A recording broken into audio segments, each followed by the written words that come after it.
changes. Are you a bot? How automation changes our communication. These are the topics. Are you a bot? What is a social bot? How people behave like a bot? Automation. Weirdnesses in recognition. And spam bots. So, what is a bot? I wanted to explain this to you in a nutshell. A bot is an account and program combined. If I talk about bots, it's not only about the app behind a bot or the app behind an account, it's also the account itself.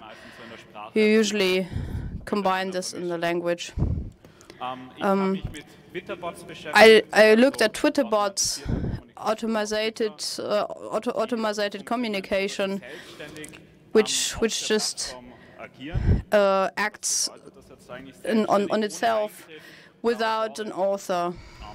A program is made, a program that sets up a tweet every hour, and you don't have to change it all the time, because otherwise it wouldn't be a bot or something else.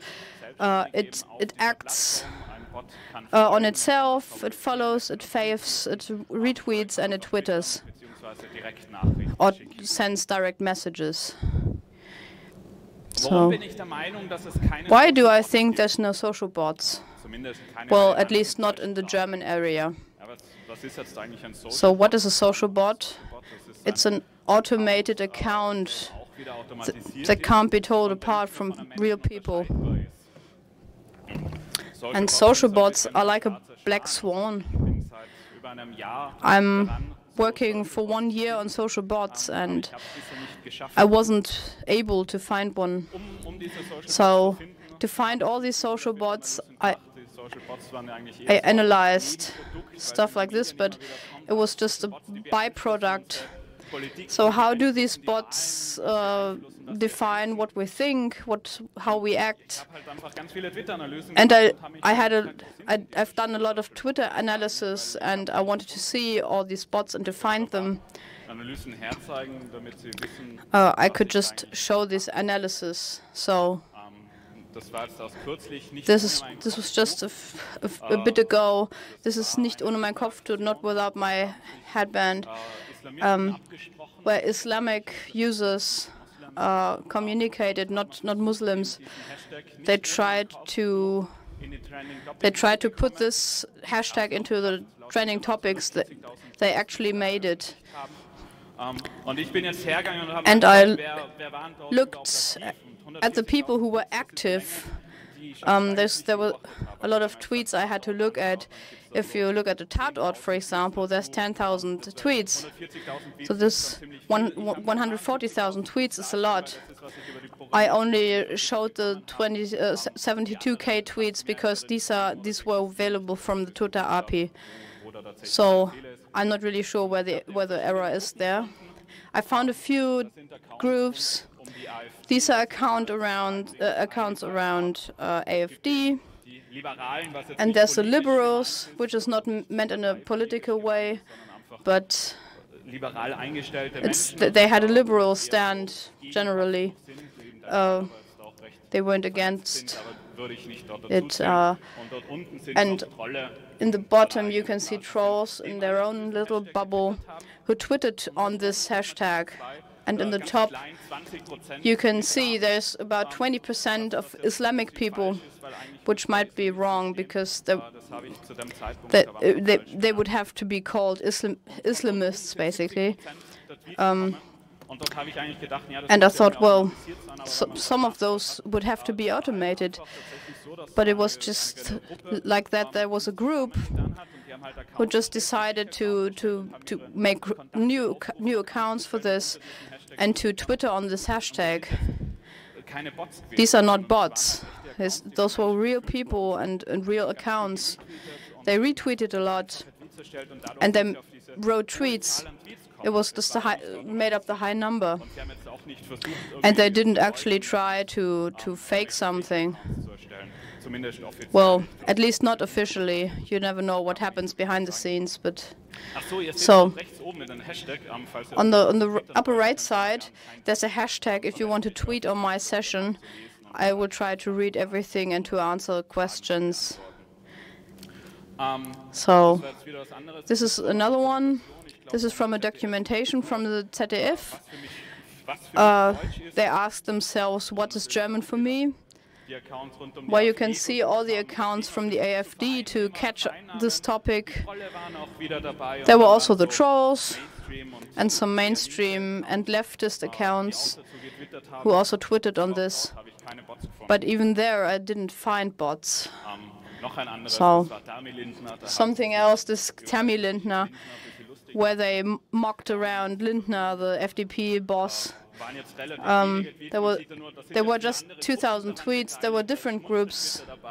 There's the FDP, the media, also the leftists and rights and trolls as well.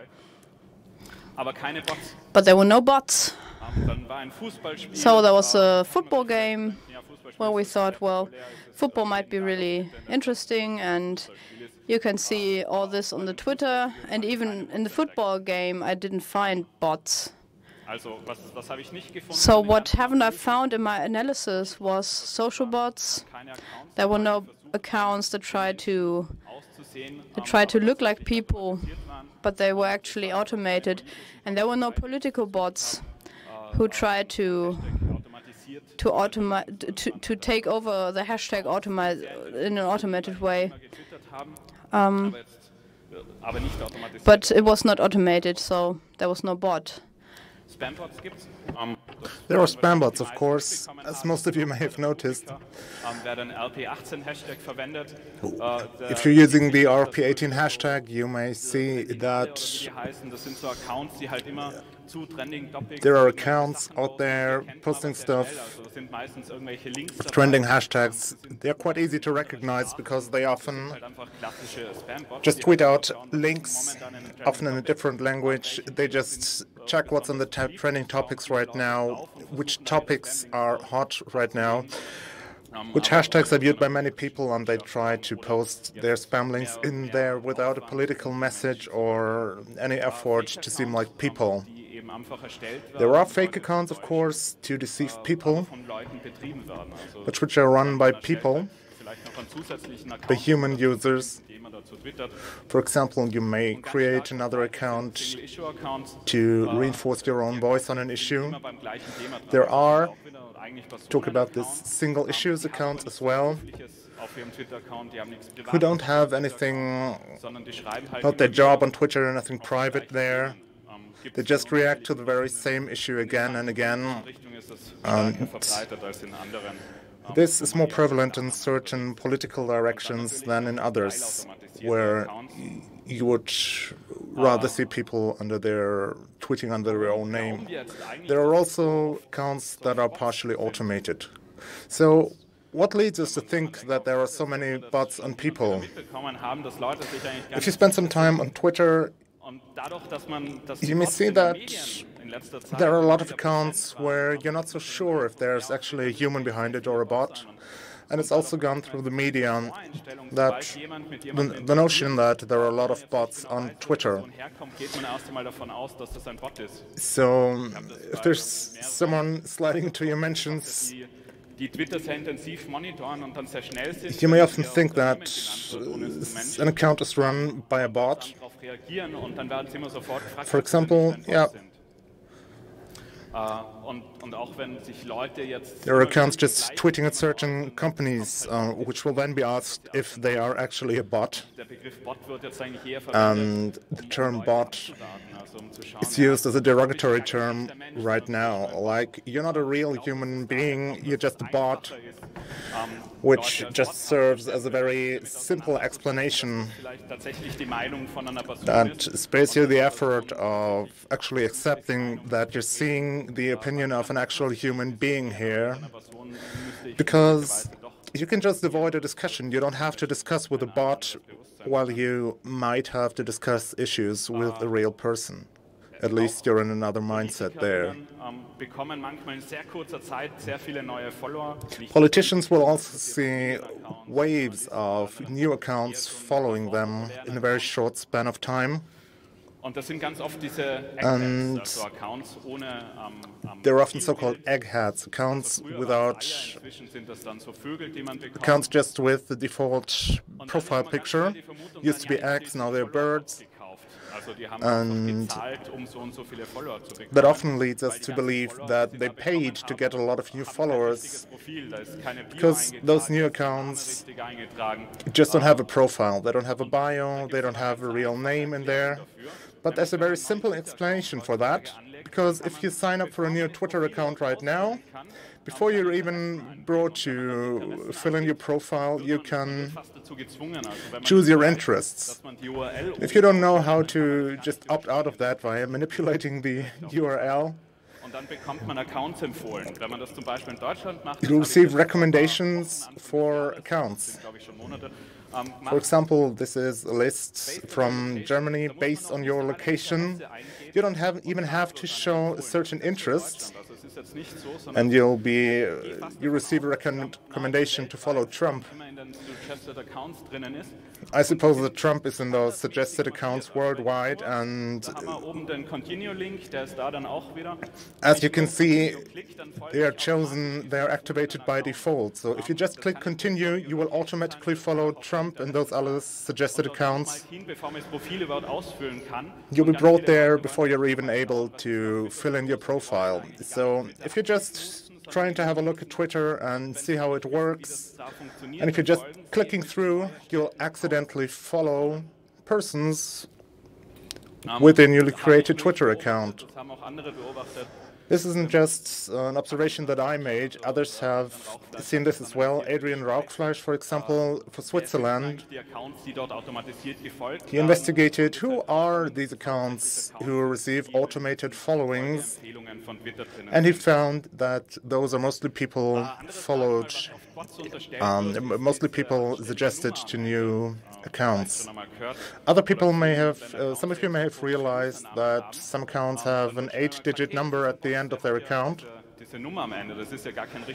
And this often leads you to believe that, hey, that's a bot, that's not a real nickname, it's just a string of numbers, and maybe it's just randomly generated by some kind of algorithm. But actually, this is done by Twitter itself.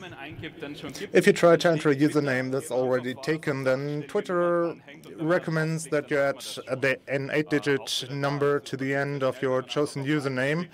So if you just click through, if you just click next, yeah, you'll end up looking like a bot, and that's the logic of the platform that will more or less lead you to behave like a bot.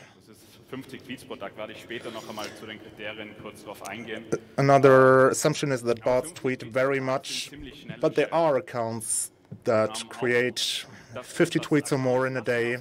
Just click retweet and you'll have created a new tweet. Some accounts will follow fav or retweet a lot within a very short time span. And I've fallen to that myself last week. There was a petition last week on Facebook closing its interfaces. And this petition was signed by 200 scientists. So I looked up those people on Twitter and followed all of them. When suddenly I realized that I had followed more than 100 people in a single day, and that's quite bot-like behavior. And yeah, following people generates attention. People will see in their notifications, hey, so-and-so is following you now. And yeah, some people use this to get the attention of the person they're following. And it's done with a single click. You can do quite a lot with a single click on Twitter. It's just the logic of the platform moving people to actually behave like bots. Hashtags are actually another example of this, because hashtags make us machine readable. No one will say love or hashtag love in the usual conversation.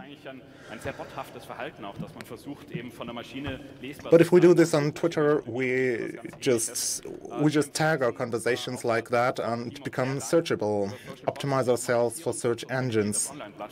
Reading recommendation on this is... Oh, sorry, I skipped over that already. Another allegation brought against Twitter is they do not do anything to counter bots. So many of the bigger bot networks are deleted by Twitter on a regular basis. For example, many of the accounts...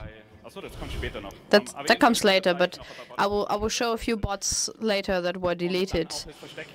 And the hiding of strange accounts, if you look at a feed in a single view, nowadays it's already called comments, but I would still say it's replies. Below the tweet you can see all the answers on a tweet. If Twitter thinks that one of the answers comes from a bot or from some account that's kind of automated, that these are hidden. And another thing Twitter does is they have many measures. For example, telephone verification. When it behaves kind of weird, I used a VPN connection once. When I didn't use my own IP, I made an account. I didn't Twitter anything. I haven't followed anyone.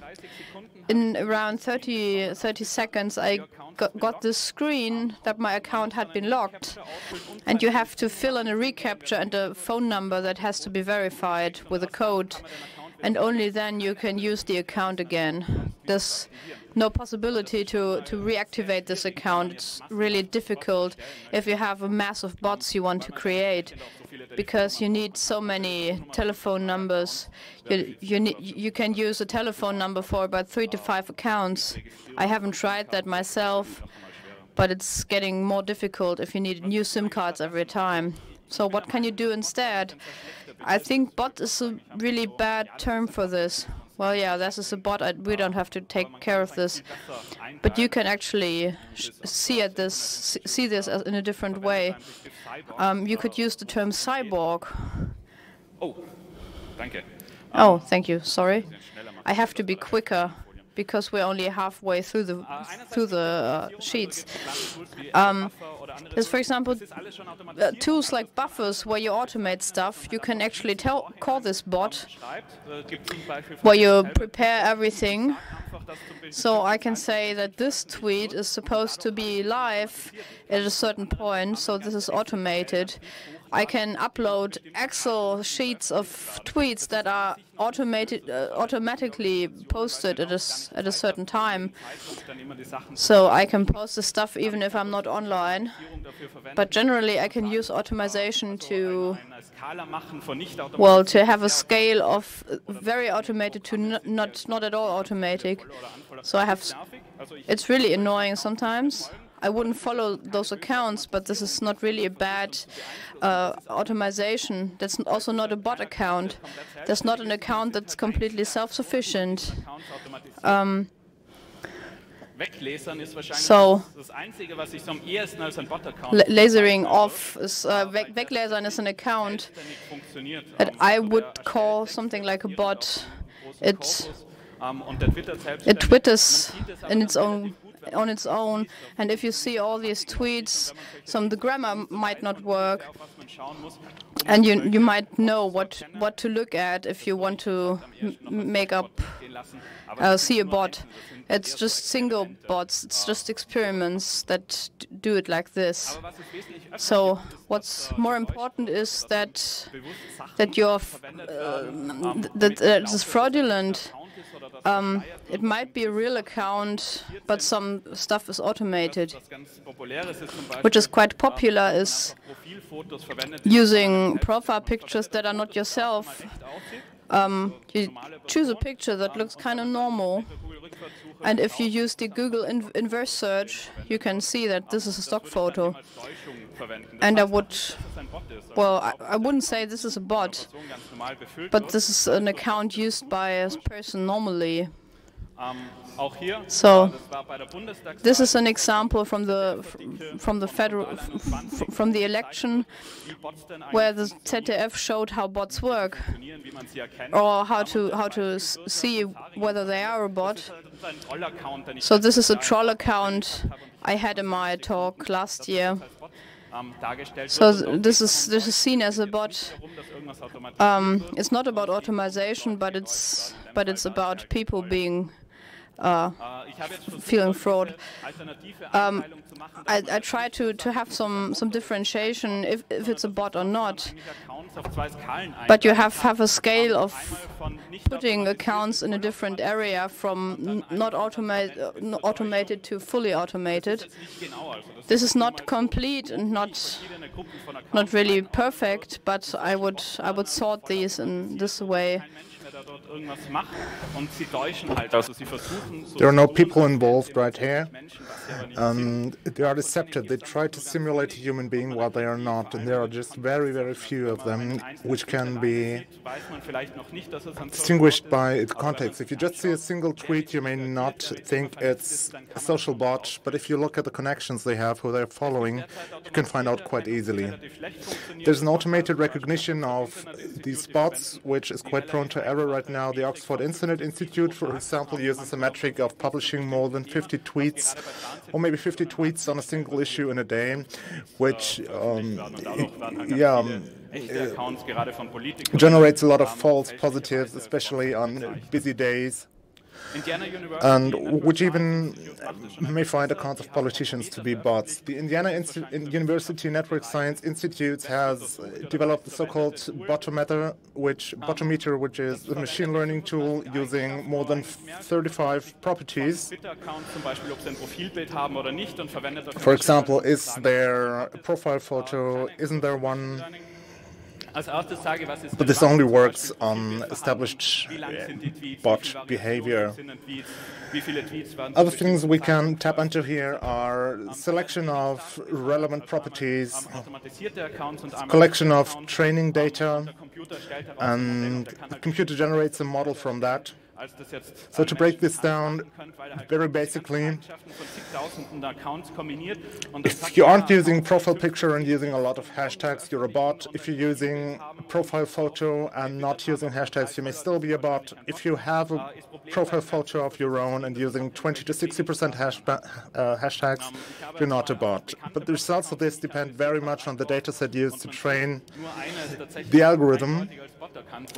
So I've thrown a lot of accounts into this, and only one of them has been recognized as a bot. A lot of find myself right on here, we're getting a bit quick here. Database for these different sets are quite similar.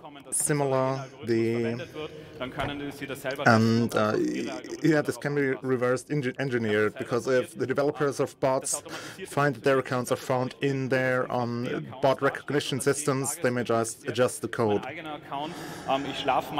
I've drawn some data on my own account right here. I usually sleep till 6 a.m. and around lunchtime you see a white column in here.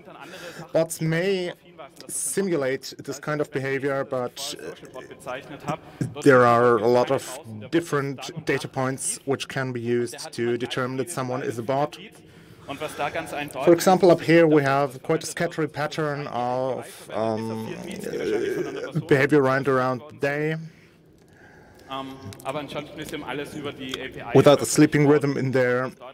Most of the tweets also have been published via the API. Another bot is Zufallshorst, random horst, which shows you what belongs and doesn't belong to Germany. And he publishes tweets every 2 hours, and this kind of regularity can often be spotted with your own eyes on the bots, which is a much better way of discovering bots than the content itself. Another problem is real people turning their accounts into bots on Instagram for money. So the interactions of those accounts are automated, but the account is actually run by a real person. I've seen a lot of spam bots around the federal elections. This bubble up here is a bubble of Russian spam bots, which just means that their language settings are Russian. I'm quite sure that this isn't about Russian influence here. It's just a phenomenon more prevalent in Russia. I just dug onto this network. Other spam bots are recognizable by the URLs, a bit small in here, but they're all sharing the same URL and have just marginally changed messages. So if you search for those spam URLs they're posting, you find hundreds of accounts just sharing this, and you can recognize bots quite easily by this. Also by hashtags, by trying to work to get hashtags trending. Another thing is the creation date of those accounts, because spam bots are often created in bulk. You see these 5 spikes on the slide.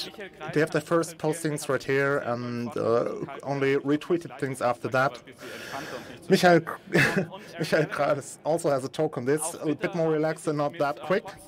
Aaron Gallagher is investigating political bots in Honduras, which are run by the state, and it's a much more political issue compared with the situation here. So there are political bots and fake accounts trying to change the political debate, which is not a thing here. So to sum this up, there are no social bots. We can subdivide the bots by the degree of automation and deception, and rather than just listening to the raw data, context is a much better way of recognizing bots. Thank you very much. We have time for Q&A. If you're up, just come up to me. Noch da? Well, are you still there? Hello. Luca. Luca.